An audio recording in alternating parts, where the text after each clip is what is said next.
Kaisar Konstantin ini, dia akhirnya karena melihat orang-orang Romawi sudah sebagian besar beragama Kristen, akhirnya dia ikut masuk Kristen. Cuma Konstantin ini, dia ada kepentingan khusus ketika dia masuk ke dalam agama Kristen. Kemudian Konstantin membuat Edict of Milan tahun 313 Masehi. Konstantin membuat standarisasi teologi Kristen dengan mempertimbangkan kearifan lokal. Kearifan lokalnya apa? Kisah dewa-dewa kan. Mereka punya kisah dewa yang terutama dewa Zeus, kemudian yang menghamili manusia, seperti halnya tadi kan, Rhea tadi kan manusia yang dihamili dewa kan. Dewa menghamili manusia itu tidak cuma satu, banyak sekali zaman itu ceritanya itu. Nah, ada dewa Zeus menghamili manusia, kemudian manusia ini, wanita manusia ini melahirkan Hercules. Nah, itu dijadikan sebagai acuan. Ada dewa yang sesungguhnya di surga, ada manusia, kemudian melahirkan manusia setengah dewa. Kemudian tahun 27 sebelum Masehi pecah dua, Romawi pecah dua menjadi Romawi Barat dan Romawi Timur. Nanti Romawi Barat itu hanya sampai 476 Masehi karena diserang oleh bangsa Jerman, sementara yang Romawi Timur ini cukup panjang. Nah, di saat-saat itulah, itu kan peralihan ya, 27 sebelum Masehi sampai 476 Masehi, itu kan masa peralihan. Masa artinya dari sebelum Masehi kemudian masa Masehi. Artinya apa? Ada Nabi Isa lahir di sana. Jadi ketika Nabi Isa lahir, itu pemerintahan Romawi sudah semaju itu. Jangan dibayangkan masih kuno, ketinggalan zaman, itu enggak. Sudah maju. Kemudian seperti kita ketahui, kemudian Nabi Isa dilaporkan ke pemerintahan Romawi, kemudian ditangkap. Ketika mau disalib, Allah mengganti Nabi Isa dengan Yudas Iskariot, diserupakan dengan Nabi Isa. Kemudian Nabi Isa diangkat oleh Allah ke langit, dan Yudaslah yang disalib sampai kita ketahui sekarang itu. Kemudian kenabian Nabi Isa berakhir. Ketika itu orang-orang Romawi memperlakukan para pengikut Nabi Isa ini, pengikut Kristus ini yang kemudian disebut Kristen ini, memperlakukan orang-orang Kristen ini dengan semena-mena. Mereka ditangkap, kemudian diadu dengan singa di Koloseum, seperti orang hari ini melihat pertandingan sepak bola di stadion itu, yang lihat banyak orang sorak-sorai dan lain sebagainya. Nah, waktu itu pertandingannya antara singa, harimau dengan orang-orang Kristen. Beratus-ratus tahun mereka diperlakukan seperti itu. Tetapi perlu teman-teman ketahui, agama Islam kan belum ada tuh hari itu. Agama Islam belum diturunkan kan hari itu. Berarti agama terakhir yang hak ya Kristen saat itu. Agama hak yang absah sampai saat itu ya Kristen. Sebagai agama yang hak terakhir, walaupun sudah mengalami distorsi macam-macam, ketika ditekan justru berkembang. Jadi ketika agama Kristen itu ditekan oleh Romawi, bukan berkurang, malah terus bertambah pengikutnya, sampai mayoritas orang Romawi beragama Kristen. Dan ini menimbulkan pemikiran yang berbeda bagi pejabat-pejabat Romawi.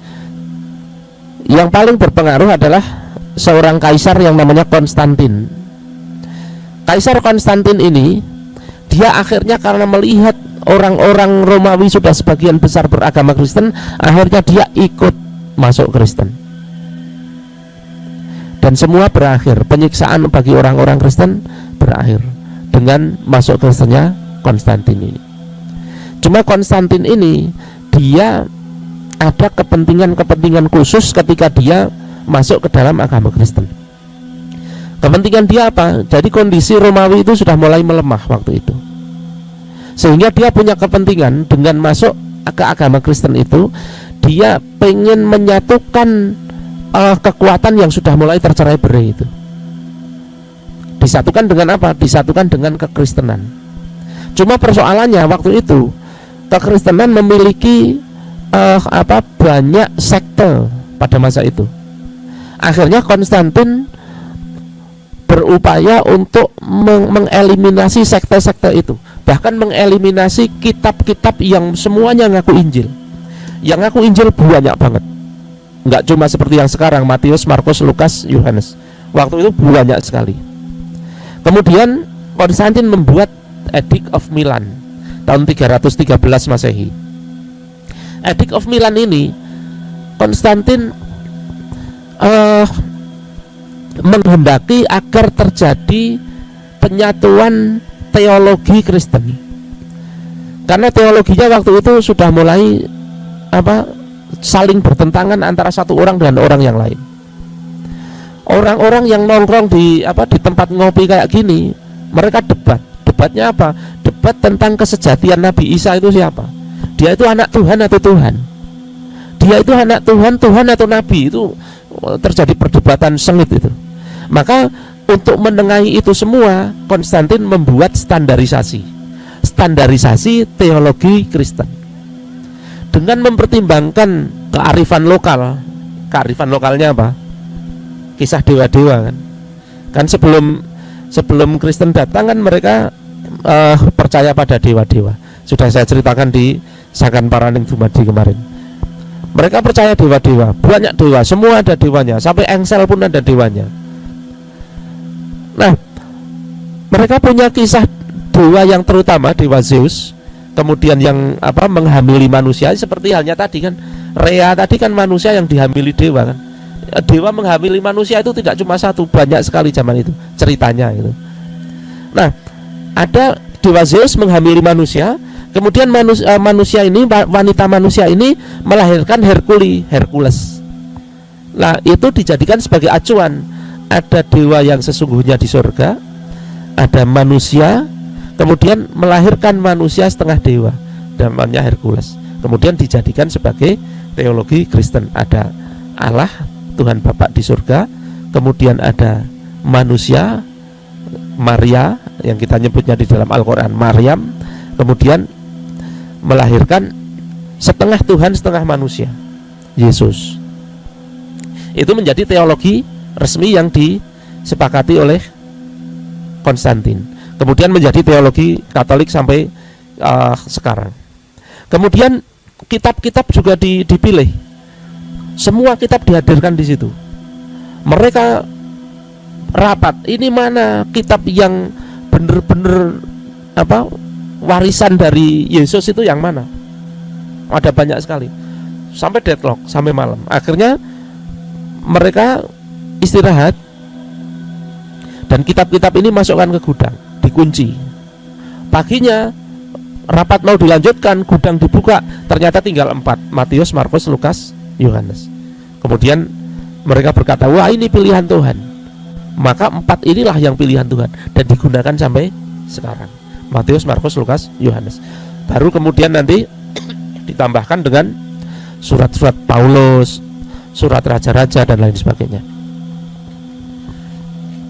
Tahun 392 Kristen menjadi agama resmi Kekaisaran Romawi. Bayangkan, dari yang tadinya agama yang disia-sia kemudian menjadi agama resmi Romawi. Di tengah itu Konstantin membangun ibu kota Romawi Timur, Bizantium. Maka kemudian ibu kota itu disebut sebagai Konstantinopel. Jadi kenapa Konstantinopel itu namanya Konstantinopel? Karena yang bangun si Konstantin tadi. Kemudian sampai zaman Rasulullah mengatakan, Rasulullah bersabda bahwa Konstantinopel nanti akan ditaklukkan. Kemudian diwujudkan penaklukannya itu oleh Muhammad Al-Fatih. Sejak saat itu Romawi Timur, Bizantium berkembang, bahkan lebih pesat daripada Romawi Barat, karena Romawi Barat sudah mulai lemah, diserang bangsa-bangsa Visigot, diserang bangsa Jerman dan lain sebagainya, sampai akhirnya runtuh. Kekaisaran Romawi Barat runtuh, tetapi Kekaisaran Romawi Timur masih.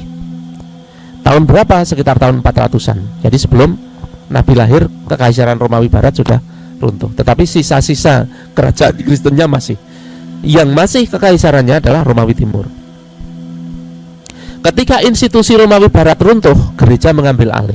mengambil alih sebagai penguasa. Di tengah keterceraiberaian Romawi Barat karena kehancuran kekaisarannya, gereja mengambil alih menjadi pemersatu yang dominan. Jadi ada raja-raja kecil di wilayah-wilayah yang tadinya di bawah kekuasaan kaisar, misalnya Raja Prancis, Raja Inggris dan lain sebagainya. Mereka kemudian muncul menjadi raja-raja yang independen, yang tidak lagi di bawah kaisar. Kemudian untuk melegalisasi, untuk keabsahan kekuasaan mereka, raja-raja ini merangkul gereja, merangkul para biarawan-biarawan untuk berkuasa. Maka di abad itu mulai Eropa memulai masuk abad pertengahan, apa yang disebut abad pertengahan, mulai tahun 400-an. Di abad pertengahan itu yang mempersatukan Romawi Barat adalah aristokrat dan gereja sebagai penguasanya, kemudian rakyatnya yang beragama Kristen. Namun lambat laun sang pemersatu tadi berubah menjadi algojo. Mereka membuat sebuah mahkamah yang disebut Mahkamah Inkuisisi.